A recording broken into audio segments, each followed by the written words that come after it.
What's up, guys? I'm Roxanne Avalon, and today we're going to be talking about the big giant reveal of the BMW Grand Coupe that we already saw weeks ago. We're also going to be telling you why Honda is recalling hundreds of thousands of cars. I'll give you a little hint. Ghost ride the whip. We're also going to be shelling out some tuning packages, which are going to be having some major horsepower increases, as well as a brand new diesel car from Audi. Now we're also going to be shifting gears and talking once again about concept cars and why they are so expensive to make. Stick around, this is Inside Cars.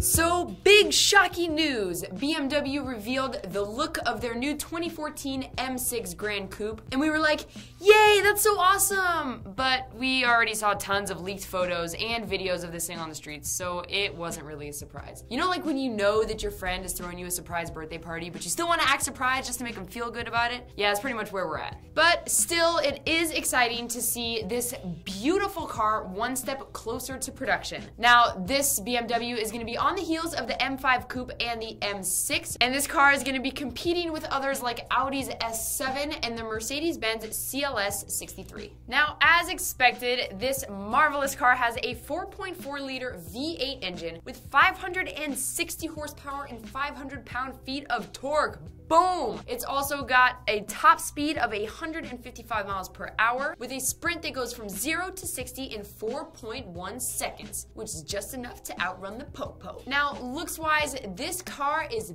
beautiful, but we already knew that. Now, this car does have the typical BMW flourishes, including a carbon fiber exposed roof panel as well as painted brake calipers. Moving on, if you've been walking up any hills lately and almost got run over by a mom car, it's not their fault. No, they weren't texting and driving.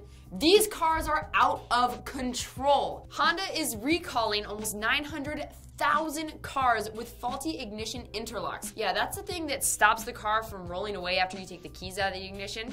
It's kind of important, I guess. Now, the National Highway Traffic and Safety Administration said they got 43 complaints about runaway cars, which is almost the same number of runaway brides. Now, the recall covers the 2003 and 2004 Honda Odyssey and Pilot SUV, as well as the Acura MDX from 2003 to 2006 SUV. Now, if you've been driving any of those, you know why your car is missing. Yeah, you might want to check at the bottom of some hills around your house. Next up, we're talking tuning kits, and if you want to soup up your car, we have two new ones coming out with some pretty cute names, if you ask me. Now, for the BMW M3, we've got the Sporty Drive by German tuner G-Power, and for the 2013 Nissan GT-R, we have Avalon releasing a reboot of its Aloof 01R. Now, the Sporty Drive is going to add up to 25% more power to the car's V8 engine, which already has 420 horsepower. You do the math, because I suck at math. Other pluses include an updated supercharger system as well as a modified ECU software. Looks-wise, it's nothing to write home about, just a new set of 20-inch wheels and a steel rear sports silencer. On the other hand, the Aloof has a ton of interior and exterior modifications, including new rear and front bumpers, side skirts, as well as a rear diffuser. Oh yeah, and the 3.8-liter engine gets now 634 horsepower, 100 more than the standard model. Ooh. Next up, and I can't believe they're actually gonna do it news, Audi's diesel 410 supercar is one step closer to production, and we thought it was just too good to be true. I mean, with close to 700 horsepower, 737 pound-feet of torque, and a sprint from 0 to 60 in under 3 seconds, that's ridiculous. Oh yeah, and it also tops out at 200 miles per hour. You know, whatever. Now, Audi Quattro boss Franciscus van Meel did confirm that the car is actually in development and claims it will be the best supercar ever. That is some big talk, Mr. Franciscus. Hopefully you can back those facts up. Alright, now shifting gears, last episode we talked about why concept cars barely ever make it into production. And with some help from our friends over at How Stuff Works, today we're going to be taking a look at how much it costs to actually build one of these concept cars. The short answer, a lot. Now, production cars come off an assembly line and are brought to you for the low price of, well, tens of thousands of dollars. But concept cars are completely different. They're made entirely for just 1 or 2 copies.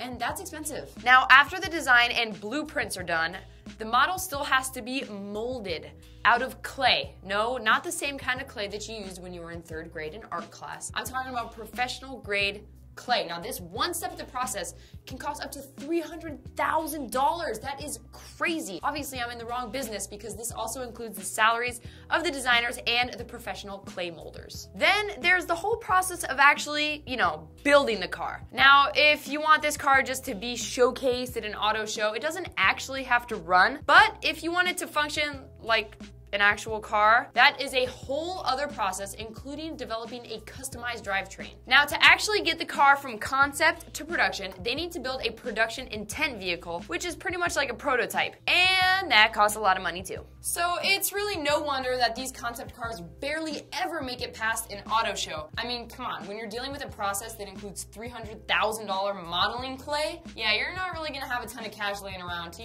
market the vehicle. I don't know, just taking a guess here. But don't get depressed. We actually have an entire list of concept cars that actually made it. Yay! They beat the system. They stuck it to the man. You go, concept cars. For example, the Nissan GT-R, a car with 485 horsepower, which tops out at 193 miles per hour, known to car enthusiasts around the world as Godzilla.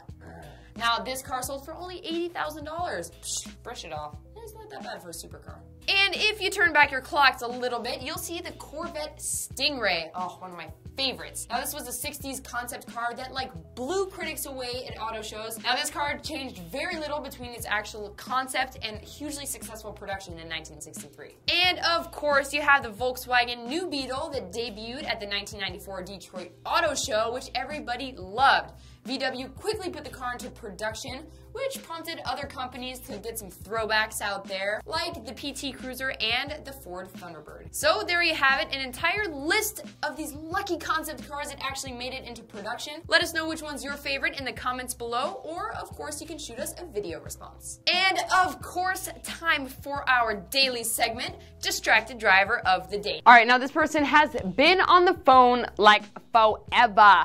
Yeah, seriously, they've been just yakking away, not even paying attention. I saw them run a red light earlier. Watch out. And we're just gonna keep following them, see how long until they maybe either notice us or get in a car accident.